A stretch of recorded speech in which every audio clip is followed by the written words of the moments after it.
ఆర్థిక గ్రహణం. ఓం వసుదేవసుతం దేవం కంసచాణూరమర్దనం దేవకీ పరమానందం కృష్ణం వందే జగద్గురుం. శ్రీ రాధాకృష్ణాభ్యాం నమ. కృష్ణం వందే జగద్గురుం, అర్జునం వందే జగదేక వీరం. ఇప్పుడు మనకి పశ్చిమ ఆసియాలో యుద్ధం జరుగుతుంది. యుద్ధం జరగడం వల్ల మనకి ఇక్కడ పెట్రోలు డీజిల్ రేట్లు పెరగడము, మత్స్య ఎగుమతులు అవన్నీ కూడా ఆగిపోవడము, ఇలాంటివన్నీ కూడా జరుగుతున్నాయి. ఆర్థికంగా రేట్లన్నీ కూడా బాగా రేట్లు పెరిగిపోయినాయి. ఇప్పుడు మనం ఆర్థికంగా కుదేలైపోయాం. దీని అంతటికీ కారణం ఏమిటంటే గురుడు మిథున రాశిలో ఉండడము, ఆ తర్వాత జూన్ 2, 2026 సంవత్సరానికి గాను ఆయన కర్కాటక రాశిలోకి వస్తాడు. అప్పుడు దాకా కూడా యుద్ధం అనేటటువంటిది ఆగదనమాట. అలాగే ఈ యొక్క కుజ, బుధ, శుక్ర గ్రహాలు, శని గ్రహాలన్నీ కూడా మనకి మీనరాశిలో ఉన్నాయి. మరి ఏప్రిల్ 18 తర్వాత మనకి శుక్రుడు మనకి ఈ యొక్క మేషరాశిలోకి మారడం, ఇలాంటివన్నీ కూడా జరుగుతాయి. ఈ లోపల అసలు ఎందుకు మరి ప్రభుత్వాలు ఈ రవి గ్రహము మనకి ఏప్రిల్ 14 తర్వాత మేషరాశిలోకి వస్తున్నాడు, ఏమైనా మార్పులు ఉంటాయా ఈ ఆర్థిక గ్రహణంలో అనుకుని మనం చూసినట్లయితే, ఈ యుద్ధంతో ఏమైందంటే మనకి ఎక్కువ సవాళ్ళని మనం ఎదుర్కొంటున్నాము. తర్వాత మన దేశం ముఖ్యంగా మనకు సంబంధం లేకపోయినప్పటికీ కూడా, అలాగే మన మూలధన పెట్టుబడులకు కానీ ఆర్థిక వ్యవస్థకు కానీ పెద్దగా మనకేమి నష్టం వాటిల్లలేదు. ఎందువలనంటే గురుడు మిథున రాశిలో ఉండడం వల్ల ఇది కారణం. వాటిల్లలేదని సర్టిఫై చేసింది ఎవరండి? మన కేంద్ర ఆర్థిక శాఖ మంత్రి అయినటువంటి నిర్మలా సీతారామన్ గారు. కాబట్టి ఈ యుద్ధంతో నష్టపోయేటటువంటి రంగాల్ని ఆదుకోవడానికి అవసరమైనటువంటి నిధుల్ని, వాటికి అలాంటి ఇబ్బంది లేదని కూడా ఆమె భరోసా ఇచ్చారు. ఇది శనీశ్వరుడు ఇస్తాడు మనకి. శని మనకి ఈ యొక్క మీనరాశిలో ఉండి వక్రించి ఉన్నాడు. కాబట్టి ఇంకా అవసరమైతే ఇంకో స్టెప్ ఏం చెప్పారు? భారత రిజర్వ్ బ్యాంక్ RBI కీలక వడ్డీ రేట్లను తగ్గించేటటువంటి అవకాశాలు ఉన్నాయన్నారు. ఈ యొక్క బుధగ్రహము మనకి ఈ వెసులుబాటులను మనకు కలిగిస్తుంది. ఇప్పుడు మనం గమనించినట్లయితే ఏప్రిల్ 10లో మీనరాశిలోకి బుధగ్రహం ప్రవేశిస్తుంది. ఏప్రిల్ 30 వరకు అక్కడ ఉంటుంది. కాబట్టి ఏప్రిల్ 30 వరకు మనకి యుద్ధం నుంచి వచ్చేటటువంటి ఫలితాల నుంచి మనం తప్పించుకోలేము. ఆ తర్వాత మళ్ళీ ఏప్రిల్ 30 తర్వాత మేషరాశిలోకి వచ్చిన తర్వాత మే 14 వరకు మనకు ఆర్థిక సంక్షోభం ఉంటుందంటే యుద్ధం ఖచ్చితంగా జరుగుతూనే ఉంటుంది. ఇప్పుడు ట్రంప్ వార్నింగ్లు ఇచ్చినా, ఎన్ని ఫైనల్ వార్నింగ్లు ఇచ్చినా ఇరాన్ ఏమి అది లెక్క చేయడం లేదు. 45 రోజులు విరామం ఇస్తే చర్చలు పెట్టుకుంటూ ఉంటున్నారు. అయితే వాళ్ళు ఇరాన్ పెట్టేటటువంటి ఈ యొక్క ఆంక్షల్ని మన ట్రంప్ ఒప్పుకోవడం లేదు. కాబట్టి యుద్ధం ఇక్కడ క్లియర్గా మనకు తెలుస్తుంది. మే 14 వరకు సెటరేట్ కాదు ఈ ఆర్థిక ఇబ్బందులు, ఈ ఆర్థిక గ్రహణం. మే 14 తర్వాత ఎప్పుడైతే బుధుడు వృషభ రాశిలోకి వస్తాడో అక్కడి నుంచి ఆర్థిక పరిస్థితి బాగుంటుంది, రూపాయి విలువ పెరుగుతుంది కూడా. ఇప్పుడు మనకి ఏమైందండి రూపాయి విలువ అని అన్నప్పుడు మనం చూసుకుంటే ఈక్విటీ, ముంబై ఈక్విటీ అనూహ్యంగా రికవరీ చేసిందనమాట. ఈ యొక్క యుద్ధానికి తెరదించేటటువంటి క్రమంలో కాల్పుల విరమణకు ఇప్పుడు చర్చలు జరుగుతున్నాయి అని జస్ట్ ఒక వార్త వచ్చిందంటే నిన్న మొన్న రావడంతో ఆయిల్ ధరలు తగ్గినాయి చక్కగా. దానికి కారణం అదే. అలాగే రూపాయి బలపడింది. దీంతో ద్వితీయార్థంలో ఏమైందంటే బ్యాంకింగ్, IT షేర్లలో జోరుగా కొనుగోలు అనేటటువంటివి సాగడం ఈ రికవరీకి కొంచెం ఊరటనిచ్చింది. అలాగే సోమవారం రోజున ఏం జరిగిందంటే సెన్సెక్స్ పాజిటివ్గా ప్రారంభమైనా సరే ఇన్వెస్టర్లందరూ కూడా లాభాల స్వీకారానికి దిగడంతో రోజంతా భారీ ఆటుపోట్లకు లోనైంది. చివరికి 787.30 పాయింట్ల లాభంతో 74,106.85 వద్ద ముగిసిందనమాట. సో నిఫ్టీ ఏమైందంటే 255.15 పాయింట్లు లాభపడి 22,968.25 వద్ద క్లోజ్ అయింది. కాబట్టి దీనివల్ల ఏమిట్రా మనకు అర్థమైంది అంటే 14 పైసలు మనకి లాభపడింది అనమాట రూపాయి. RBI చర్యల మద్దతుతో ఫారెక్స్ మార్కెట్లో వరుసగా మనకి రెండో రోజు సైతం అమెరికన్ డాలర్ మారకంలో రూపాయి 28 పైసలు బలపడి 92.90 దగ్గర ముగిసింది. ఒక దశలో ఏమైందో తెలుసా, రూపాయి ఇంట్రాడే గరిష్ట స్థాయి 92.79 కూడా తాకింది. ఇదంతా కూడా ఆర్థికంగా గ్రహణాల ఇది. కాబట్టి మనం ఏం చేయాలంటే వడ్డీ రేట్లు తగ్గించే అవకాశం ఉంది. అలాగే మనకి ఈ ఆర్థిక క్రమశిక్షణ అనేటటువంటిది మనం అలవాటు చేసుకున్నాం భారత ప్రభుత్వం. కాబట్టి ఆర్థిక క్రమశిక్షణ విధానాలు ఈ యొక్క వీటిలో అన్నీ కూడా మనకి డబ్బులు పడిపోయినా సరే భారతీయ ప్రజలందరూ కూడా దీనికి దోహదపడుతున్నాయి ఎక్కువ నష్టపోకుండా. దీనివల్లే మనకి పెట్రోల్, డీజిల్, ఎక్సైజ్ సుంకాలు తగ్గించడం, అలాగే కీలక పెట్రో రసాయన ఉత్పత్తులకి దిగుమతి సుంకాలు మినహాయించారు. అలాగే సెజ్జల్లో ఎగుమతుల కోసం ఏర్పాటు చేసినటువంటి కంపెనీలు తమ ఉత్పత్తిలో కొంత భాగాన్ని దేశీయ మార్కెట్లో అమ్ముకోవడం కోసం అనుమతి లాంటి అన్ని కూడా చర్యలు తీసుకుంటున్నారు. అంటే జాతకం చూడగానే గురుడు మిథున రాశిలో ఉన్నాడు, గురుడు 4వ ఇంట్లో ఉన్నాడు, 5వ ఇంట్లో ఉన్నాడు కాబట్టి నష్టాలు కలిగినాయి, ఇది కాదండి. సబ్జెక్ట్ నేర్చుకోవాలి. సబ్జెక్ట్ ఇది ఆర్థిక గ్రహణం అంటే చివరి వరకు చూడాలి. కేవలం ఏదో 3 నిమిషాలు ఇలా తిప్పేసేయడం కాదు దయచేసి. దీనివల్ల మనకి ఇప్పుడు ఏం జరుగుతుంది, ఇప్పుడు గ్రహస్థితిని కనుక మనం చూసుకున్నట్లయితే ఈ యొక్క రవి గ్రహము మనకి ఏప్రిల్ 14న మేషరాశిలోకి వెళ్తున్నాడు, మే 15న వృషభ రాశిలోకి వస్తున్నాడు. అక్కడి నుంచి బాగుండదు. మే 15 వరకు కూడా మనకి ప్రభుత్వం సరైనటువంటి నిర్ణయాలు తీసుకోలేకపోతే, ఏ ప్రభుత్వం అయినా వరల్డ్ అక్కడ అమెరికా అయినా, జూన్ 15 తర్వాత మిథున రాశిలోకి వస్తున్నాడు. అలాగే శుక్రుడిని మనం తీసుకున్నప్పుడు మార్చి 25వ తేదీన మేషరాశిలోకి ప్రవేశిస్తున్నాడు.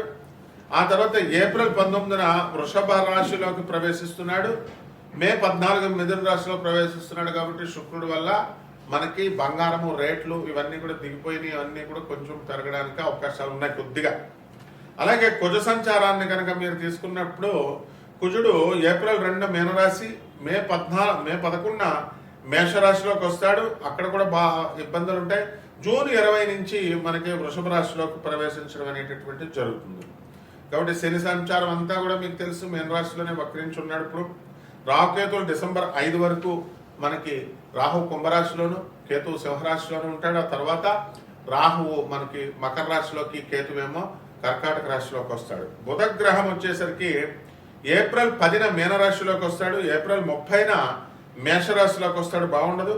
మే 14 నుంచి వృషభ రాశిలోకి వస్తాడు. కాబట్టి వీటిలన్నిటిని మనం ఈ గ్రహస్థితులన్నీ మనం చూసుకొని విశ్లేషణ చేసినప్పుడు సమకాలీన పరిస్థితులు బయట, అలాగే గ్రహస్థితిగతుల్ని మనం ఇవన్నీ కూడా బ్లెండ్ చేసి మనం చెప్తున్నప్పుడు మే 14 వరకు కూడా మనకి ఆర్థిక గ్రహణం ఉంటుందండి ఈ 2026 సంవత్సరంలో.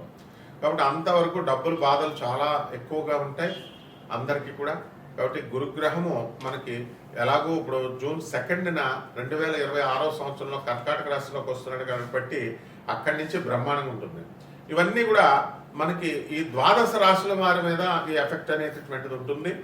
ఇవన్నీ మనము 12 రాశుల వారికి కూడా గోచార రీత్యా జరిగేటటువంటి, దేశంలో జరిగేటటువంటి, ప్రపంచంలో జరిగేటటువంటి సంఘటనలు మనం చెప్పాం. అయితే వ్యక్తిగతంగా మీ జాతకాలు కావాలి అనుకునేటటువంటి వాళ్ళందరూ కూడా మనకి నాన్ ప్రాఫిట్ దీంతో స్కీమ్తో, అంటే లాభాపేక్ష లేకుండా కేవలము మనం ప్రజలకి హెల్ప్ చేయాలి, సరైనటువంటి మార్గ నిర్దేశకత్వం చేయాలి అనేటటువంటి ఉద్దేశంతో మీ అందరికీ కూడా మీకు ఈ యొక్క జాతకాలు, పర్సనల్ జాతకాలు చెప్పడం జరుగుతుంది. అందువల్ల మీరు చాలా డిసిప్లిన్డ్గా, నిజంగా ఇంట్రెస్ట్ ఉన్నటువంటి వాళ్ళు మాత్రమే వాట్సాప్ నెంబర్కి పెట్టాలి.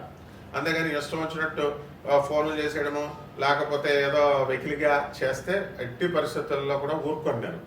కాబట్టి we're ready to help you, we're ready to guide you. And మొట్టమొదటిగా మీరు వరల్డ్ నెంబర్ 1 ఆస్ట్రాలజర్తో మీరు డీల్ చేస్తున్నారు అనేటటువంటి విషయాన్ని గురువు గారితో అనే దృష్టిలో పెట్టుకోండి. ఎంతవరకు ఏ గురువు కూడా వాళ్ళ డైరెక్ట్ నెంబర్ ఇవ్వడు, నాది నా డైరెక్ట్ నెంబర్. కాబట్టి ఏమండి ఇదేనా అండి వాట్సాప్, డేట్ ఆఫ్ బర్త్లు పెట్టాలండి, ఏం పెట్టాలండి అని నన్ను అడిగితే నేను ఏం చెప్తాను, అదే మాట్లాడే పద్ధతి గురువు గారితో. కాబట్టి చాలా జాగ్రత్తగా, డిసిప్లిన్డ్గా మీ లైఫ్లు మారుతాయి గ్యారంటీగా. అలాగే మనందరం కూడా ఈ యొక్క గాణగాపుర యాత్ర వేస్తున్నాము. చక్కగా ఈ యొక్క ఛానల్ ఓనర్లు అయినటువంటి CEO మేడం అయినటువంటి కీర్తనా దేవరాయ, గారికి మీరు చక్కగా తర్వాత కాల్ చేసుకొని మనం గాణగాపురం రిజిస్ట్రేషన్స్ కూడా మనం చేయడం జరుగుతుంది, అవన్నీ చెప్తాము. కాబట్టి మీరు క్రమశిక్షణ ఉన్నట్లయితే మేము మిమ్మల్ని ముందుకు తీసుకెళ్ళగలుగుతాం. ఇప్పుడు ఈ జాతకాలు చెప్పేటప్పుడు నువ్వు కోటీశ్వరుడు అయిపోతావు, నువ్వు ఇదైపోతావు, నువ్వు ఈ పొగుడుతా ఉండవు. అప్పచెప్పించుకుంటాను మ్యాస్టార్ని నేను. ఈ మొత్తం వ్యాసం అప్పచెప్పించుకుంటారు. ఎవరైతే నాకు ఫోన్లు చేస్తారో వాళ్ళు నిర్మలా సీతారామన్ ఏం ఎఫెక్ట్ చేసింది, ఏం స్టెప్స్ వేసింది అన్నీ నాకు అప్పచెప్పించుకున్న తర్వాతే జాతకం చెప్తాను నేను. కాబట్టి ఇవన్నీ కూడా 12 రాశుల వారి మీద అందరి మీద కూడా మీకు ఏ రకంగా ఏ ఒక్కొక్క రాశి వారికి ఏం జరుగుతుందో మనం చెప్పుకుందాం. మీనరాశి, ఈ మీనరాశి వారికి అందరికీ కూడా ఆర్థికంగా గ్రహణం పట్టుకుంది. అర్ధాష్టమ గురుగ్రహ ప్రభావం వలన అనేకమైనటువంటి ఇబ్బందులు మీరు పడుతున్నారు. ఇవన్నీ కూడా 2 జూన్ 2026 సంవత్సరం వరకు ఉంటుంది. అలాగే మనకి ఈ యొక్క మీనరాశి వారికి అందరికీ కూడా షష్ఠ స్థితిగతుడైనటువంటి కేతుగ్రహ ప్రభావం వలన మీకు అనేకమైనటువంటి లాభాలు మీకు కలుగుతాయి. విదేశీ యానాలు, విదేశీ ఛాన్సులు ఇవన్నీ కూడా రావడం జరుగుతాయి.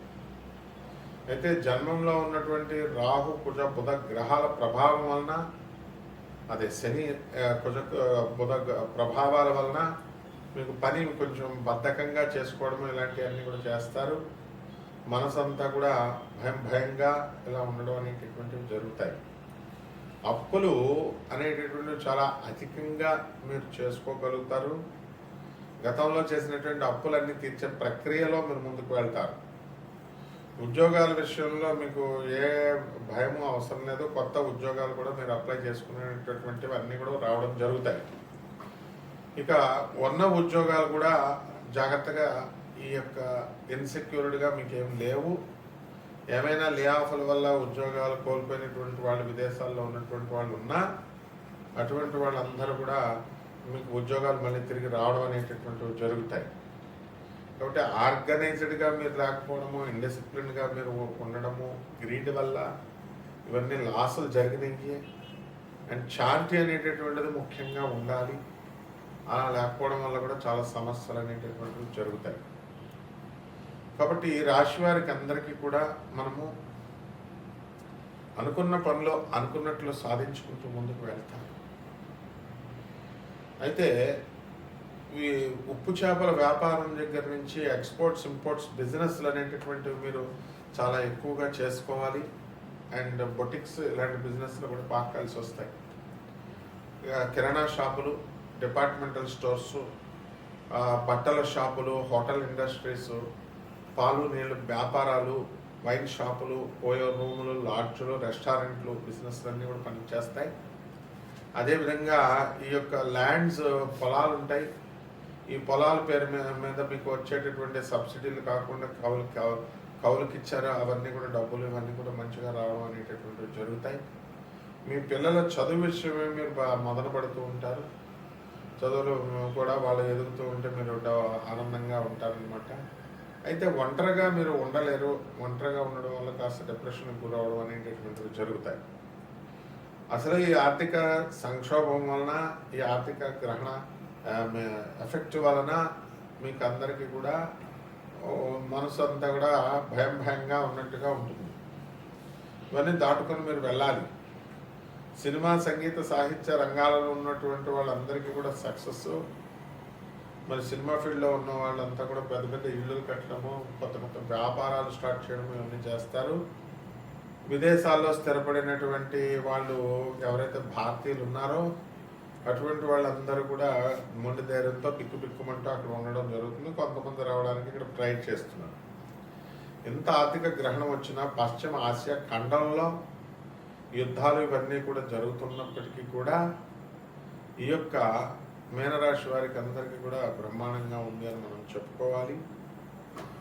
వీళ్ళు తమ అదైనటువంటి శైలిలో అందరూ కూడా ముందుకు వెళ్తున్నారు. కాబట్టి అన్ని రకాల వ్యాపారాలు బాగున్నాయి. కాబట్టి ఎవరికైతే ఇంకా బాగుండలేదో అటువంటి వాళ్ళని కూడా దైవక్షేత్రాలు తిరగాల్సినటువంటి అవసరం ఉంది. కాబట్టి మన ఛానల్ ఓనర్ అయినటువంటి ఎండి అయినటువంటి గాంధీ గారు, అలాగే కేతనాదేవరాయ గారు CEO గారు, హరీష్ గారు కెమెరామెన్ గారు, వీళ్ళందరూ కలిసి మీకు ఈ యాత్రను తీసుకెళ్తున్నారు. ఈ మే నెల ఎండింగ్ కల్లా. ఆ తర్వాత మనము గురువుగారు కాబట్టి కూడా రావాల్సినటువంటి అవసరం ఉంది, గురువుతో వెళ్ళాల్సినటువంటి యాత్ర అది. మరి అక్కడ మీకు చక్కగా ఈ గురు పూజోత్సవాలు, ఆ తర్వాత గురుమంత్ర ఉపదేశాలు, అలాగే గురుచరిత్ర పారాయణాలు ఇవన్నీ కూడా చేయించడం అనేటటువంటి జరుగుతుంది. కాబట్టి పరిహారాలు మనం ఏం తీసుకోవాలంటే ఈ యొక్క మీనరాశి వారికి గురు జపం చేసుకోవాలా, గురు స్తోత్రాలు చదవాలా, గురువుకి కిలోంపావు శనగల్ని పసుపు రంగు వస్త్రాల నుంచి పేద బ్రాహ్మణికి దానం చేసుకోవాలా. దశమహావిద్యల్లో ఒకటైనటువంటి తారాదేవి అమ్మవారి యొక్క హోమాన్ని, ఆమె యొక్క మంత్రాన్ని మీ ఇళ్లలో చర్పించుకోవడం ద్వారా బ్రహ్మాండంగా ఉంటుంది, జపించుకోవడం ద్వారా.